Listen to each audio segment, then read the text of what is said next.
Cunning, manipulative, self-serving. Mel Medarda gets a lot of these labels, and while I can understand why, labeling her only through a negative lens is a bit of a disservice to how complex she actually is. Mel is a rebel. She's a kid trying to break free from the expectations of the past. She's trying to recover from harsh abandonment, rejection even, from the people who were supposed to love her most. And as clever as she is, as willing to manipulate as she was not cold-blooded. And overall, Mel had more peaceful intentions than, say, Silco, her fellow visionary on the opposite side of the Piltover-Zon conflict. But at the end of the day, she made the same mistake that Silco did, ironically enough, creating the monster of her own undoing. Well, maybe. Hello, my name is Liddy, and welcome to Shaped by Stories, where we discuss how and why our favorite stories shape our own. Let's get into it.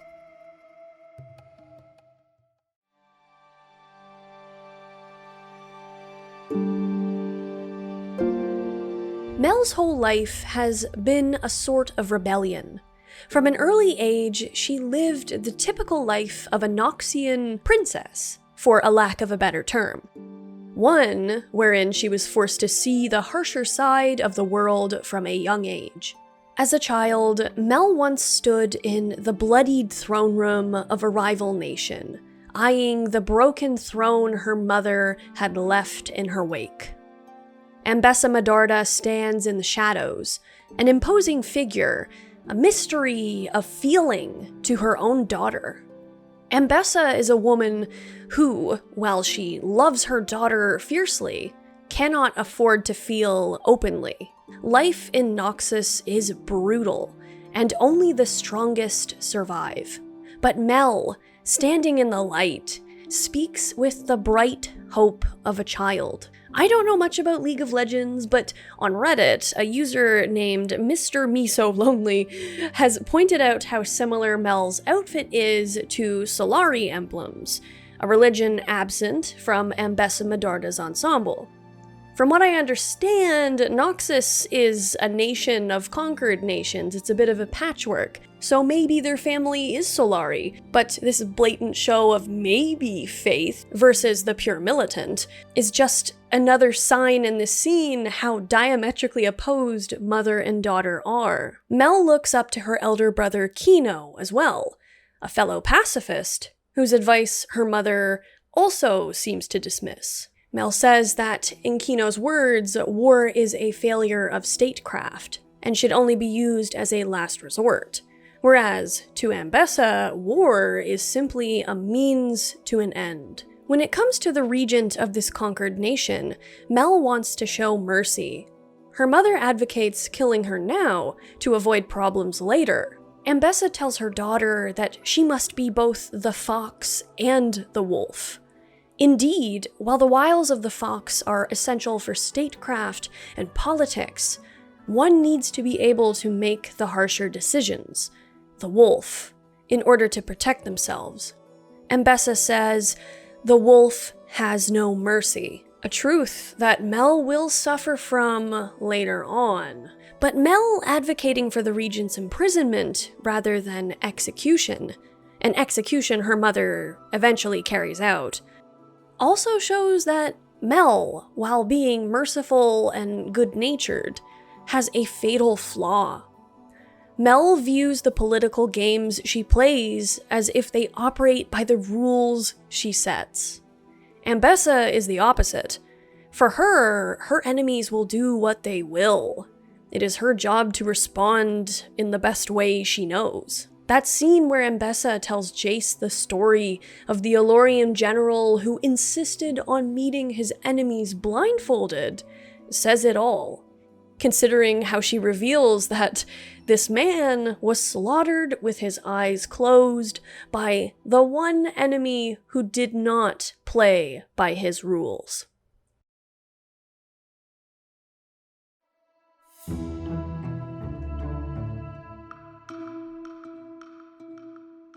Fast forward to the time of season 1, and Mel is now a counselor in Piltover. Years ago, Ambessa Medarda sent her only daughter away, to paraphrase Mel, because her softness might suit the nerds over yonder.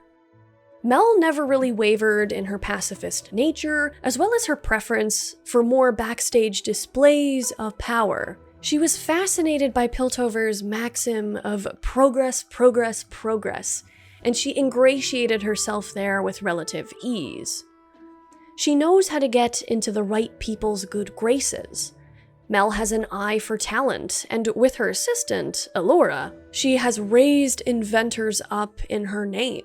But this isn't just out of pure goodness, because Mel does have a bit of an ego. Mel is a pacifist, yes. She doesn't want to kill or harm, that is not her style. She views the scientific progress of Piltover as a manifestation of that desired way of life, of thinking. But I think for Mel, having the right mind under her wing, and that one special project, that once-in-a-lifetime idea, does stroke her ego at least a bit. And why wouldn't it? Ambessa tried to clear all of Mel's ideas of progress and mercy and benevolence with her own harsh experiences in life. Experiences, ironically enough, that allowed Mel to grow up in the privileged environment she did, so she could have all her soft beliefs. But Ambessa's lessons never really stuck. While Ambessa didn't outright say to Mel that she was sending her away because she was a failure or a misfit in the Medarda family, to Mel, Ambessa might as well have just said it like that. I do think Mel has a chip on her gilded shoulders when it comes to showing the heights of success that she can take herself to.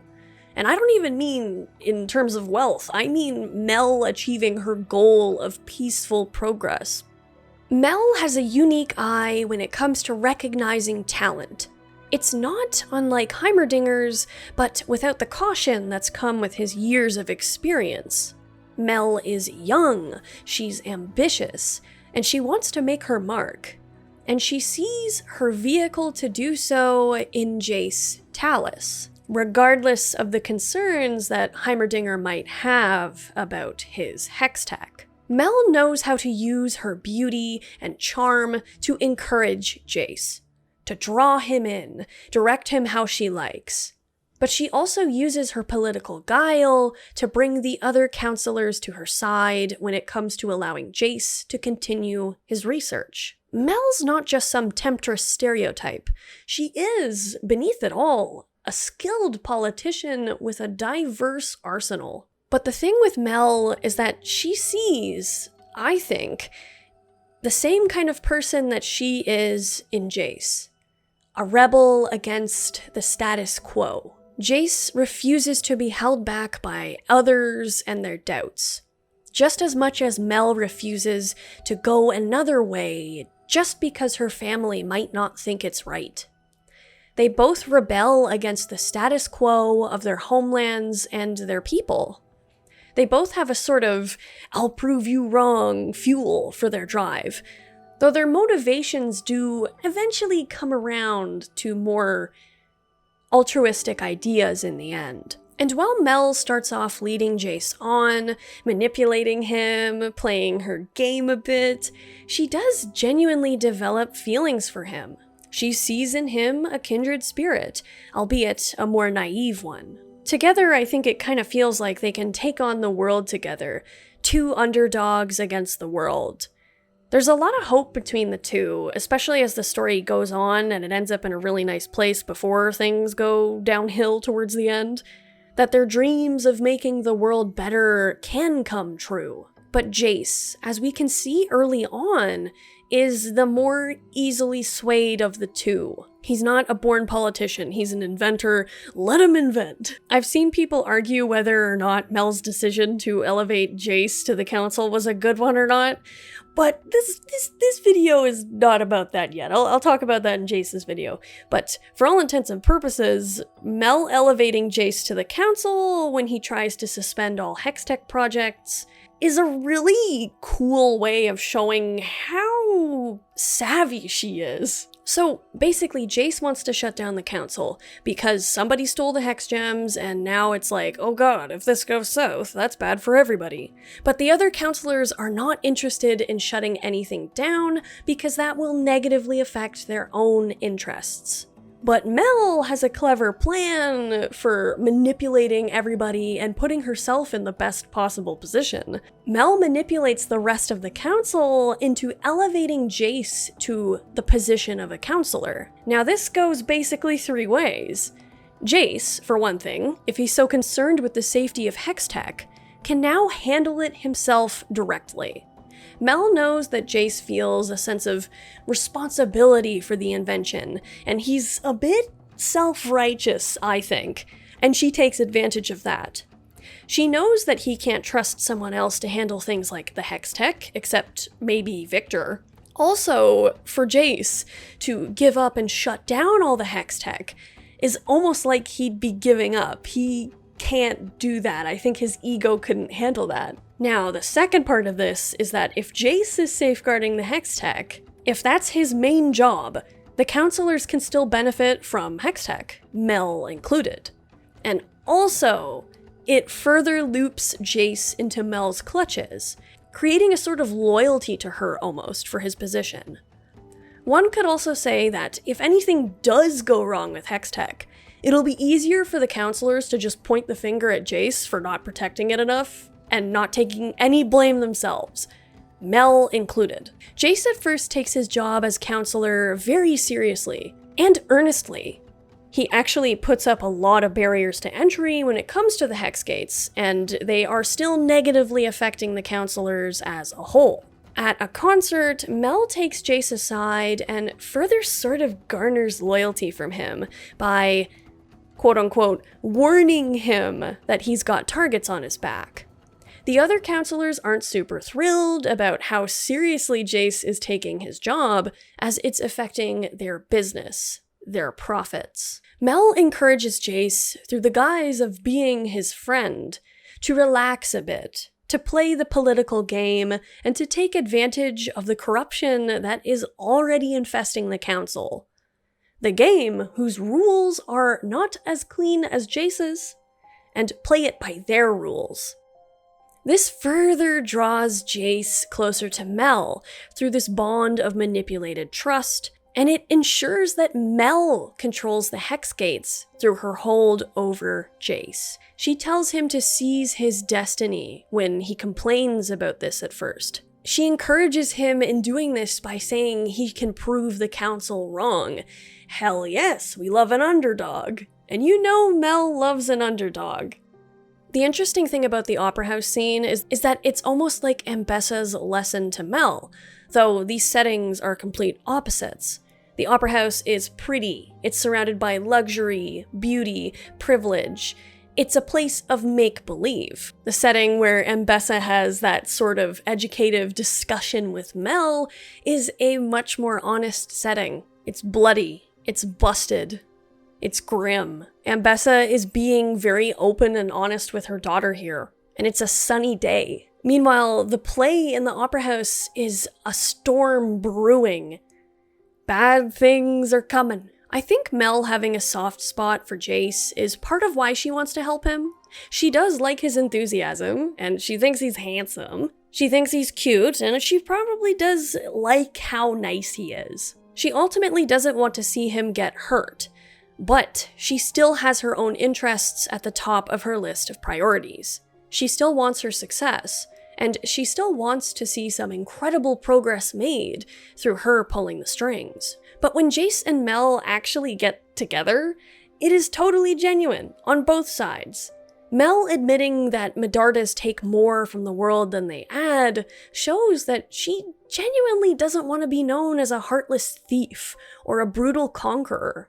She's always wanted to be a part of something that grows, that does a lot of good for the world. Something that, Jayce then tells her, she was an essential part of when it came to hex tech. It seems like such a cliche thing to say to someone, but this is all Mel's ever wanted.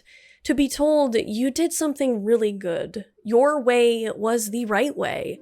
Your way has made lives better for countless people. And that's what makes Mel kind of just melt into Jayce in that scene. And that's also why she's genuinely sad when she wakes up and he's just not there anymore. She feels like she's been used. The shoe is on the other foot now. But the thing about Mel is that she doesn't just get mad and make things into an ego wound. When she finds out that Jayce left her because Victor had an accident, she realizes that Jayce is genuinely a good-hearted goober. He cares about the people in his life, and the things that he said to her the night before were real. She's reminded of the good that she and he initially set out to accomplish. They already kind of feel like partners here. And I think she really begins to start viewing him as more of an equal, rather than a pawn. Her demeanor with Jayce softens. She allows him to see a bit of her inner world when she tells him that she is a misfit in her own family. She is a failure in someone else's eyes, she tells Jayce, when he says that her belief in him is what helped him accomplish what he did. Their banter is cute and relatively honest, not calculated. But the issue is their blindness in the face of their own egos. Their naivete sort of enable each other, leading to the excess of their dreams. And the unfortunate thing about excess is that it turns their dreams into a nightmare.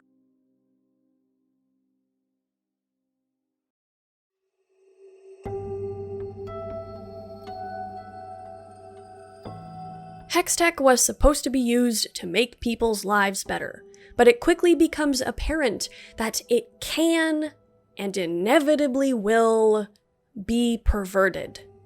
Jayce, like Mel, operates under the naive assumption that nothing bad can happen because their intentions, on paper, are good. Jayce, like Mel, operates under the naive assumption that any games they play will be played by their rules. I do think it is sort of hard for them to imagine what their enemy could be doing. They're not cracked like Jinx, they're not brutal like Silco. There's a disconnect.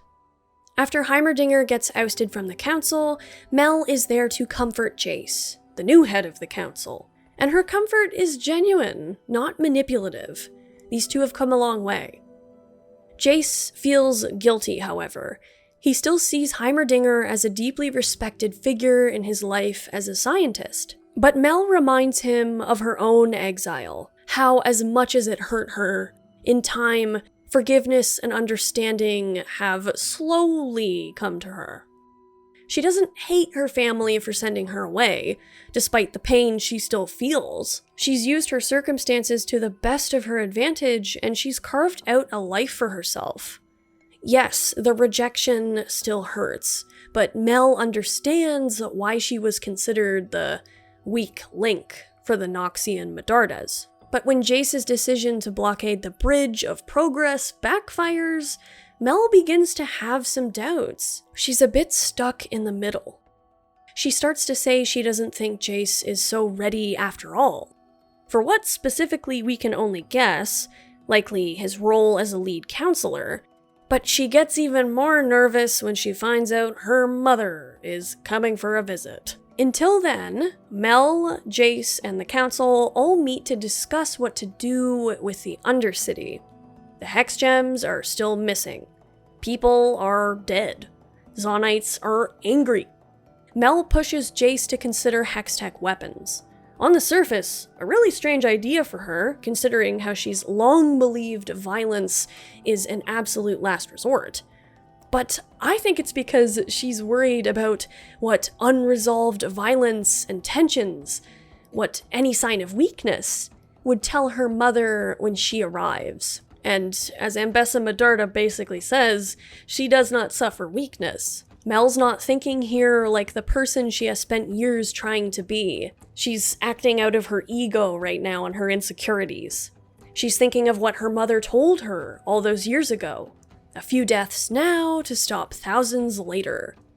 Mel is scared and she's grasping for a solution. Even if that solution kind of feels like throwing the baby out with the bathwater. When Ambessa arrives, she tries to cozy up to her daughter again, like their parting wasn't as bad as it was. But Mel's no spring chicken. She dresses in black instead of white upon her mother's arrival, almost like a show of strength or seriousness.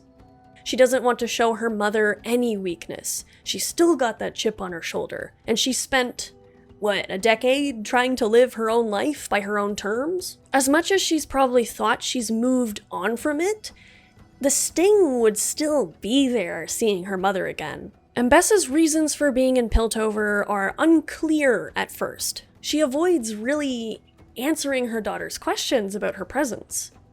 But she tells Mel that her brother Kino is dead, killed by certain Noxians he crossed. And again, her brother was the diplomat that Mel looked up to, the diplomat who said war is a failure of statecraft. Her brother was a fox, but he was not a wolf.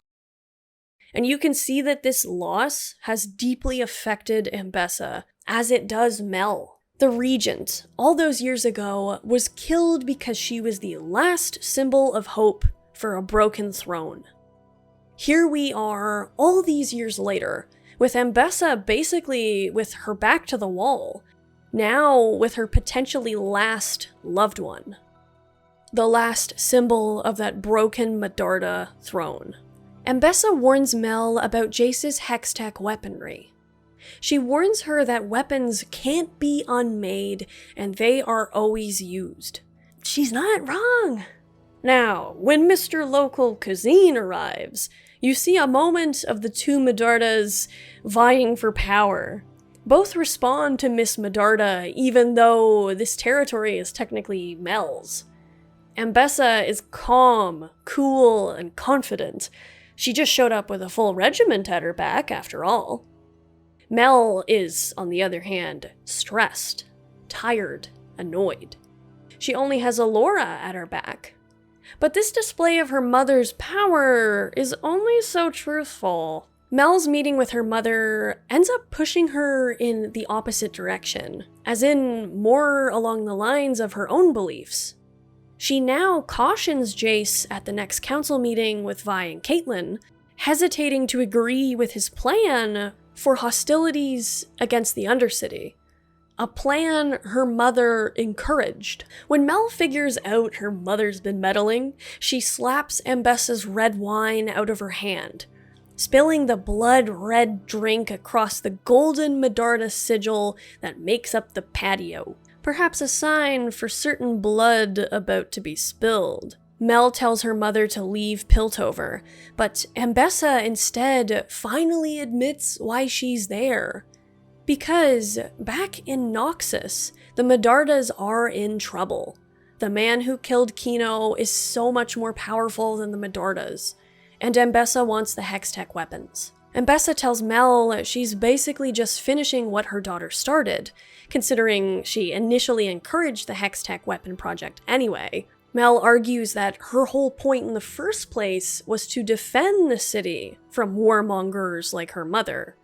But Ambessa argues what she's always stood by, that she is willing to do anything to protect her family. Ambessa finally admits that she didn't send Mel away because Mel was weak, or because Mel was a failure. It was because Mel was her weakness. Ambessa couldn't handle Mel's disapproval of her decisions, all taken to ensure the family's safety. Ambessa does love Mel, and was weak to the pain of her daughter's judgment. Mel had long lived with nightmares after the day her mother killed the regent of that unknown conquered kingdom. A girl likely just as old as Mel. To Mel, this could have been her if sides were reversed. Now, the possibility of that role reversal could very well be real, and Ambessa knows that she needs to act now to keep her daughter safe. At least, that's what I think. All in all, Ambessa loves Mel a lot, but she just really struggles to show it. Ambessa tells Mel that she should rejoin her in Noxus and let the war in Piltover commence so they can have the Hextech weapons. But at the final council meeting, Jayce himself, again a good person at heart, comes around to Mel's way of thinking. He tells her that she was right. Violence isn't always the right call. He proposes the elevation of the Undercity and the betterment of the lives of the Zonites. Well, in theory. Whether or not this vote would have actually meant anything in the long run is a whole other discussion. Mel, for a moment, contemplates her choice. But rather than vote for war in favor of her family, she votes for peace. She removes her Medarda sigil. She removes her Medarda sigil ring from her finger. Mel, in the end, stays true to her own values, while her mother looks on to a painting of Noxus made by her own daughter, marred with gold paint, all before Jinx's rocket, made with the very tech Mel helped bring into being, comes hurling towards the council chambers, lighting up Mel's gilded back a brilliant gold. And whether she lives or not is, until season 2 comes out, a mystery. I honestly hope that Mel's dead. I know that sounds so bad. It's not because I don't like her. I love Mel. She's awesome. She's a fascinating, complex character, and I love to see, like, a dainty-looking, beautiful lady who is a politician, who knows she's beautiful, who is, like, very smartly written. Like, oh, she just feels so smart. It reminds me of, like, season 1 to 4 Game of Thrones time. But I don't know. It's just the shot of Ambessa finding Mel's painting of Noxus painted over with the gold, and presumably it was Mel that did that. That makes me think, in Ambessa's quest to do whatever she has to do to defend her family, she alienated the one who was likely most precious to her. This scene is like a rejection of her daughter here. And if Mel died, then that rejection is the last interaction these two characters have. Is it predictable? Sure, but I don't think predictable is bad. Also, in my opinion, this is a weird one, and I totally admit that this is probably cracked and probably nothing, but I just wanted to say it anyway. Mel's back with her golden-plated gilded stuff that looks really cool resembles the Regent Princess's necklace in negative. Like, if you flip it around, that shape slots perfectly into that necklace thingy. Am I crazy? Is this nothing? Probably. But I don't know, it sticks in my head. It would be kind of fitting for Mel to be like this same sacrificial lamb. Ambessa tried to teach that same lesson about destroying that last symbol of hope for a dynasty. The very same thing happens to her own daughter, not necessarily because of, but in part because of her own rejection of her daughter and the way she was. I mean, it's more complicated than that, but you know what I mean. There's like, parallels and stuff. I love this show. And also, Ambessa saying the wolf has no mercy. Well, in this case, the wolf would be Jinx. And wouldn't that be fun if Ambessa and Jinx have like an all-out battle? As in Ambessa and Caitlyn versus Savika and Jinx? That would be great. The muscle mommies with their niece figures? Maybe. I'm just speculating though. And if you bring Warwick into the occasion, will he kill Ambessa? But anyway, thank you so much for listening to that rant at the end and for watching. I really appreciate it. I really like Mel, and if she does live, I'm totally fine with that too. I will be more than happy to see if Mel, like, survives. That'd be great. Thank you so much to my members. You guys are gems. Hell yeah. I'm sorry I didn't use the camera this time so you can't see me, like, swinging my fists around. I'm just swinging them up and down.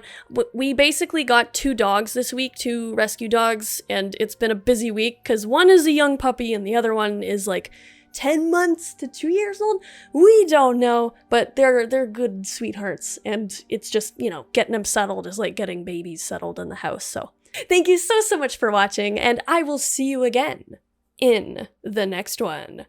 Goodbye!